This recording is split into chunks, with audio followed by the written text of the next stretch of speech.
Okay, so the chapter 1 here, what is periodic classification of elements and periodicity?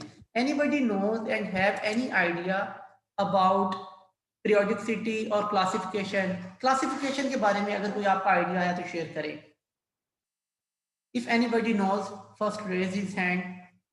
अगर आपको पता है तो आप अपना हाथ खड़ा करेंगे, otherwise you should type no ताकि मैं आगे चलूं विदाउट वेस्टिंग आवर टाइम. देखिए इसमें हेजिटेट नहीं करना, आपके जो भी मैसेज है वो सिर्फ मेरे तक आएंगे, किसी और को नहीं पता चलेगा. It's totally private meeting. If you don't know, okay yes Sibtain, what is the meaning of periodicity? जी बेटा. सर जी देखिए ना, पीरियोडिक टेबल को ना ये पीरियड्स और कॉलम्स में ना हम लोगों ने इसे वो किया हुआ है ना, क्लासिफाइड किया हुआ है. ठीक है, वेरी गुड. तो क्यों किया हुआ है, क्या वजह क्या थी, ऐसी क्या जरूरत पड़ गई कि हमें वो पीरियोडिक टेबल बनाना पड़ गया? ताकि सर जी ना जो एक वो क्या कहते हैं एटॉमिक नंबर और एटॉमिक मास वाले ना वो एक ही ग्रुप और कॉलम में आ जाए. Very good. ये तो आपने मुझे बता दिया ना कि उसको हमने इसलिए किया, लेकिन हमने किया क्यों? First of all my dear, no need to turn on your video. किसी को भी वीडियो चलाने की जरूरत नहीं है अभी, ठीक है? और तमाम कैडेट्स अपना माइक जो है वो म्यूट रखेंगे. ओके सिप्तान, very good, you try very well, but my dear try to understand one thing. एक चीज जो जरूरी है इसके लिए, वो हम यहाँ पे बात कर रहे हैं क्लासिफिकेशन की. क्लासिफिकेशन का क्या मतलब है और हमें क्लासिफिकेशन की जरूरत क्यों पड़ी? जब कोई चीज बहुत ज्यादा हो जाती है, ठीक है, या आप कहते हैं कि आपके कॉलेज में या आपके स्कूल में नंबर ऑफ स्टूडेंट ज्यादा हैं, वो एक ही जमात में या एक ही कमरे में नहीं आ रहे, तो आप फिर क्या करते हैं, उनके सेक्शंस बनाते हैं, ठीक है? और दूसरी बात कि एज के डिफरेंस से, जैसे अगर स्टूडेंट की एज 10 है तो वो किस ग्रेड में होगा, 11 ईयर स्टूडेंट्स कौन से ग्रेड में होंगे, 12 ईयर कहाँ जाएंगे, 15 और 16 ईयर की स्टूडेंट्स की रेंज क्या होगी, वो किस क्लास में जाएंगे? Yes Mohammad Mustafa, you raise your hand my dear please. Sir जी आपकी आवाज सही नहीं आ रही थी उस टाइम, अब सही है. अच्छा चले जी, बड़ी मेहरबानी, जज़ाकल्लाह खैर. अच्छा, for this you can type in the chat like this comments. इस तरह के कमेंट करने तो आप चैट में लिख दिया करें. अच्छा, अब क्या करते हैं, क्लासिफिकेशन का मतलब क्या होता है? हम क्या ढूंढते हैं, एक पैटर्न ढूंढते हैं. वर्ड का मैंने इस्तेमाल किया पैटर्न. पैटर्न कहते हैं कि सिमिलैरिटीज देखते हैं कि सिमिलर चीज कौन कौन सी हैं. फॉर एग्जाम्पल, अगर आप देखें ग्रेड 5 में मोस्टली बच्चों की एज क्या होगी, एक जैसी होगी, ठीक है? कुछ मंथ्स का डिफरेंस हो सकता है, लेकिन तमाम स्टूडेंट्स जो होंगे वो तकरीबन एक ही उम्र के होंगे. ये एक सिमिलैरिटीज आ गई ग्रेड 5 के स्टूडेंट्स में. सेकंड, माइट भी उनकी हाइट भी एक ही जैसी हो ज्यादातर. नंबर 2 बात ये होगी. नंबर 3, उनकी जो हैबिट्स हैं, आदत हैं, वो भी बिल्कुल उन्हीं बच्चों जैसी होंगी जो इस एज से रिलेटेड होंगी. तो ये आपके पास क्या चीज आ रही है, एक पैटर्न आ रहा है. इसको क्या बोलते हैं हम लोग? पैटर्न कहते हैं.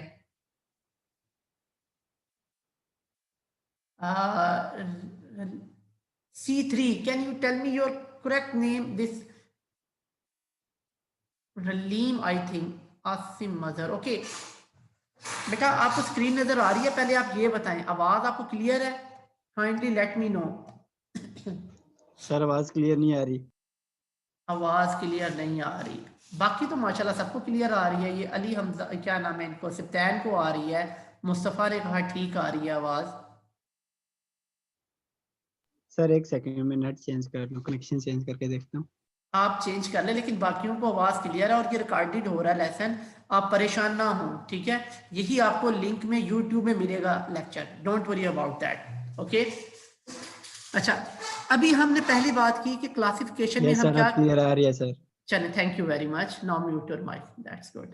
ओके, हम क्लासिफिकेशन में क्या करते हैं कि पैटर्न देखते हैं. अब पैटर्न क्या हो सकता है, जैसे हमने ग्रेड फर्स्ट ईयर का कह लें, ग्रेड 5 के स्टूडेंट ले लें, 7 के ले लें, उनमें क्या होगा, एज सिमिलैरिटीज होगी, हाइट, उनकी जो आदत हैं, प्लेइंग स्टाइल, एक्टिविटी, ये सिमिलर होंगी।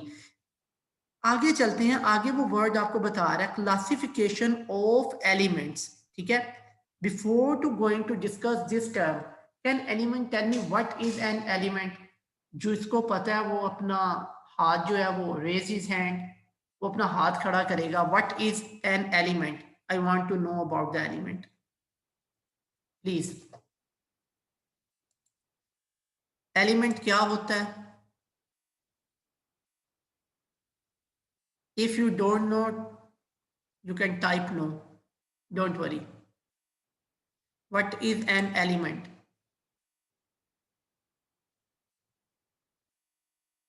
Okay.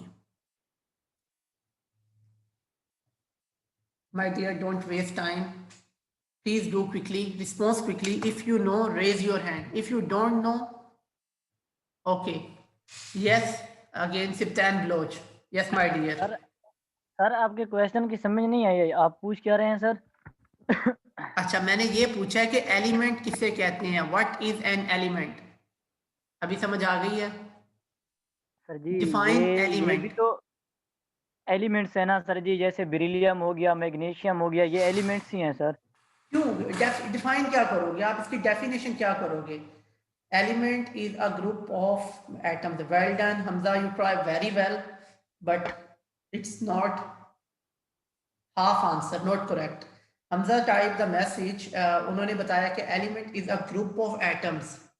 Okay, very nice, but not correct. Yes Sibtain, आप बताएं, कंप्लीट करें इसको, एलिमेंट किसे कहते हैं? सर जैसे हमजा भाई ने बताया ना कि ग्रुप ऑफ एटम्स होते हैं ना सर जी, उसे हम लोग एलिमेंट ही कहते हैं। अच्छा, अब अभी मैं इसकी कहता हूँ, अच्छा चले मेरी बात सुने, मैं यहाँ पे लिख रहा हूँ H2O जी, ये फॉर्मूला किसका है? वाटर का सर, ये तो कंपाउंड है ना सर। अच्छा, तो ये भी तो ग्रुप ऑफ एटम्स ही है ना भाईजान, आप गौर से देखें ना। जैसे हमजा ने कह दिया, आपने उनके साथ एग्री कर लिया, मैंने कहा कि ये हाफ डेफिनेशन है, अब तो वो ग्रुप ऑफ एटम हो गया, तो फिर आप इसको क्यों कह रहे हैं कि ये एलिमेंट नहीं है? यस, ये बात भी आपकी ठीक है सर। अब मेरी बात ठीक है। अच्छा, वेरी गुड, नाइस, एक्सीलेंट, कि आपको मीन टू से कि आपने वो जो थी कि एक स्पार्क हुआ कि वाकई ये एलिमेंट नहीं हो सकता, जो डेफिनेशन हमजा ने हमें बताई है। Hamza, are you agree with me now?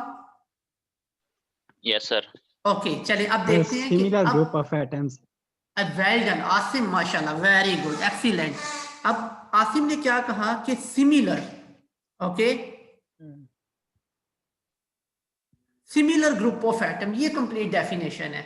मिसाल के तौर पे अगर मैं इसको सेपरेट कर दूं यहां से, ठीक है, और मैं क्या लिखूं यहाँ पे, सिर्फ और सिर्फ H2, now this is my element, ये मेरा एलिमेंट होगा। क्लियर है? Yes sir. अब Yes, sir. इसमें एटम मौजूद होंगे, इसके अंदर एटम होंगे, ठीक है। ग्रुप ऑफ एटम्स एक अलग है और सिमिलर ग्रुप्स ऑफ एटम को हम अलग डिस्कस करते हैं। अब इसी तरह से हम कहते हैं बहुत से ऐसे एलिमेंट्स हैं जो कि अपने मॉलिक्यूलर फॉर्म में, एटॉमिक फॉर्म में और एलिमेंट फॉर्म में पाए जाते हैं। चले, ये एक अलग डिस्कशन है। नेक्स्ट आते हैं हम पीरियोडिसिटी पे। पीरियोडिसिटी का क्या मतलब है? जी बेटा, who know about the periodicity? ये क्या चीज होती है periodicity? Discuss with me, share your ideas, no problem, we have time. What is the meaning of periodicity? Sir, I don't know about periodicity. No problem, then you type no, it's okay. मैं कोई आपके साथ जबरदस्ती नहीं करूंगा, पता है तो ठीक है, नहीं तो आप नो लिख दें, it's okay, no need to waste time. जी बेटा, anyone else? Asim, Mazhar, he first also participate. Hamza also participated. No idea. Okay, Muhammad Mustafa, that's good. Sarfaraz, okay. चले मैं आपको बताता हूँ पीरियोडिसिटी के बारे में, हम किस तरह से बात करते हैं और क्या होती है बेसिकली पीरियोडिसिटी। बेसिकली जब कोई चीज रिपीट होती है, पीरियड्स में आती है, ठीक है। जैसे आपके लेक्चर्स हैं, आप स्कूल में जाते हैं आपका या कॉलेज में जाते हैं, आपका एक टाइम टेबल होता है जिसमें आप एक स्केड्यूल के साथ चल रहे होते हैं और आपके पीरियड्स होते हैं, यानी कि 5 बजे से लेके 3 बजे तक, 4 बजे से लेके 2 बजे तक, ये टाइम आपने इस टाइम पे करना है। एक टाइम टेबल के मुताबिक आपके पीरियड्स को अरेंज किया जाता है, ठीक है।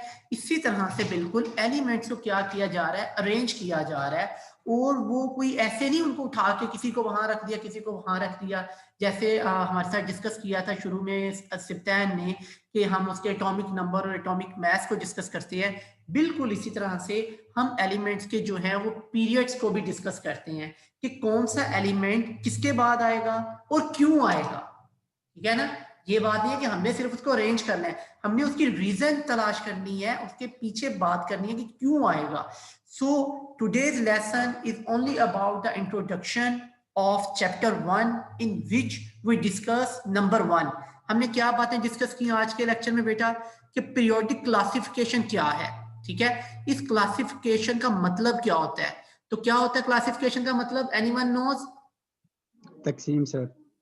तकसीम होना क्लासिफिकेशन, ओह माय गॉड, गिरोहबंदी सर, गिरोहबंदी। गिरोहबंदी, ये तो आपने मुझे उर्दू में तर्जुमा बता दिया ना इसका। बेसिकली क्या मतलब है classification?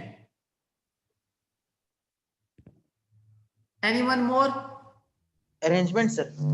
Arrangement, very good, this is a new thing. But इससे भी बेहतर कोई डेफिनेशन हो सकती है इसकी जो मैंने बताई थी, और से अगर आप फोकस करते तो। क्लासिफिकेशन क्यों कर रहे हैं हम? अच्छा चले अरेंजमेंट, ये इनकी बात, मुस्तफा की बात को लेके आगे चलते हैं। अरेंजमेंट किस बेस पे करेंगे आप, क्यों करेंगे उसको सर अरेंज? सर एटॉमिक इसलिए नंबर। करते सर हैं ना, हम देखे उनकी ना सर जी, प्रॉपर्टीज की क्योंकि बेस पे करेंगे, उनके वन बाय सबशेल वन, की बेस वन पे बाय करेंगे वन, कि कौन सी माय पे आके करते हैं। Dear Mazhar please look here, someone is raising his hand, his name is Hamza. So one by one, if when you're going to raise your hand I will let you to speak, okay? इस तरह से नहीं बोलना, जिसका हाथ race होगा वो बोलेगा और जिसको मैं कहूंगा। जी हमजा, पहले बेटा आप बताएंगे। How to raise the hand? Go to your option, you can find there, hand raising option is there. Hamza बेटा आप बोलेंगे सबसे पहले। Sir, arrangement of element in symmetric manner. Symmetric manner, well done, very nice. ये इन्होंने एक अच्छा लफ्ज ऐड किया इसमें, इंशाल्लाह इसके बारे में बाद में बात करते हैं। जी Mustafa, yes my dear. Sir जी एटॉमिक नंबर में उसकी अरेंजमेंट की, मतलब जब अरेंजमेंट करते हैं तो उसको ठीक है, क्लासिफिकेशन कहते हैं मेरे ठीक ख्याल है, से। ठीक है, लेकिन वो क्लासिफिकेशन और चीज है। अभी हम क्लासिफिकेशन की बेस ढूंढ रहे हैं। ये जो आपने मुझे डेफिनेशन बताई, यानी आपने मुझे एलिमेंट्स के ऊपर बताया है कि एलिमेंट्स को हम ऐसे करेंगे, ठीक है, लेकिन इसमें हम जाएंगे दूसरी तरफ। यहाँ पे थे मेरे साथ, कौन थे जो अभी बात कर रहे थे? जी Asim, Asim please, yes you.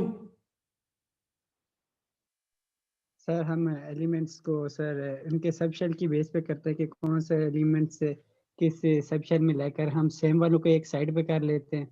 उसके अलावा मेरे क्वेश्चन से हट गई है। मैंने कहा था कि क्लासिफिकेशन किस बेस पे होती है, मैंने पीरियोडिक टेबल में एलिमेंट्स की बात नहीं की।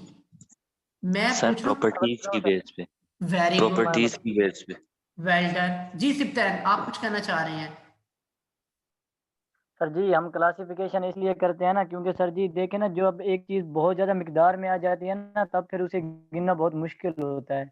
अच्छा अच्छा, चलिए इस तरह तो मेरे पास, फिर अच्छा मैं क्या करता हूँ, मैं क्लासिफाई करता हूँ। मेरे पास 2000 बकरियां हैं, 2000 गायें हैं, 2000 भैंसें हैं, तो मैं उनको कैसे क्लासिफाई करूंगा? फिर बहुत ज्यादा मिकदार मिसाल में के है। तौर पर सर जी, अब हमारे पास बहुत ज्यादा मिकदार में ना देखे बकरियां हैं, हाँ तो हम लोग ना उनके सेक्शन बना लेंगे कि इसमें इतनी बकरियां आएंगी, इसमें इतनी बकरियां, इसमें इतनी बकरियां, इसमें इतनी बकरियां, तो वो क्लासिफाइड हो जाएंगी। अच्छा, जो बकरियों के लिए मैं जो वो उनका वो डरबा सा बनाऊंगा, जिस तो उसकी हाइट क्या रखूंगा?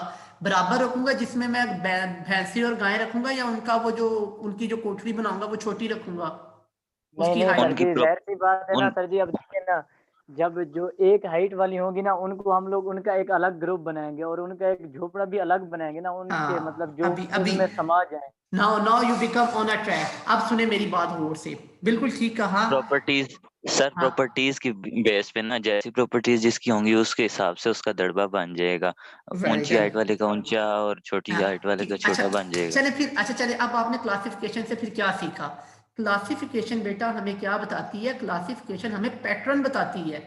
क्या पैटर्न बताती है? जिन चीजों को हमने क्लासिफाई करना है उनके अंदर मौजूद प्रॉपर्टीज क्या हैं, जैसे वो चीजें सब में सिमिलर होनी चाहिए। अब आपने अगर गॉट यानी कि बकरी और भैंस के लिए करना है तो आपने उसके लिए हाइट ज्यादा नहीं रखनी। क्यों? आपको पता है वो क्लासिफिकेशन के लिहाज से, हाइट के लिहाज से छोटी है, उसका जो भी वो डरबा है जो भी है उसकी हाइट कम रखेंगे आप। इसी तरह अगर आप भैंस है उसके लिए जाएंगे, उसके लिए आपको बड़ा बनाना पड़ेगा। That is your classification. तो क्लासिफिकेशन किस चीज पे बेस करती है? पैटर्न पे, सिमिलैरिटीज All पे, right, sir. properties All पे। right. Oh my dear, okay, thank you very much. Don't reply me here. If you understand, type in the chat. Okay, don't speak here without raising your hand. There are proper rules, regulation. Before to speak, you should raise your hand. Okay, thank you very much. Yes, Mustafa. Sir जी ये पूछना था sir, smart syllabus से पढ़ा रहे हैं ना sir आप? बेटा अभी तो मैंने आपकी फर्स्ट क्लास ली है, ठीक है, और इसमें जो चीज मैंने ऑब्जर्व किया है कि मैं देखूं मैं आपको स्टार्ट कहाँ से करवाऊं, आपको कौन कौन सी चीजें आ रही हैं या कौन कौन सी नहीं आ रही। तो उसमें अभी तक जो मेरी ऑब्जर्वेशन है यहाँ तक की, तो फर्स्ट चैप्टर की ही ऐसी चीजें हैं जिनके बारे में, sorry to say you, please don't mind, बहुत काम की जरूरत है अभी। Are you agree with me? Yes sir. Yes sir. तो अब आप देख लें। लेकिन सर आप अगर स्मार्ट सर्विस में बताएंगे तो हमारे आसानी होगी सर। बेटा देखें आपका, अच्छा चलें ठीक है, ये आज का लेसन था क्योंकि मैं अब रिकॉर्डिंग बंद करने लगा हूँ और यही मैं आपके ना यूट्यूब पे इसको अपलोड करूंगा। अभी first of all I am going to